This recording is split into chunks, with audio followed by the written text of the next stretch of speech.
How to install Facebook app on iPhone.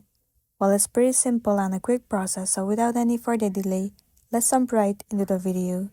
Start by heading over to your application app store.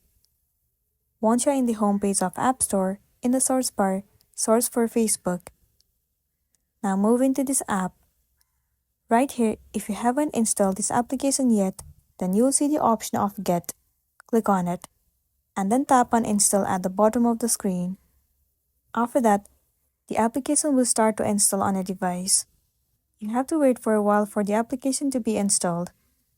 Once it has been installed, now what you gotta do is click on Open.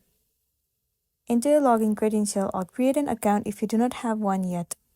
And then you will be able to use your application Facebook. So this is simply how you can install application Facebook on iPhone. If this video helped you, give it a like and check out our next tutorial. Thank you.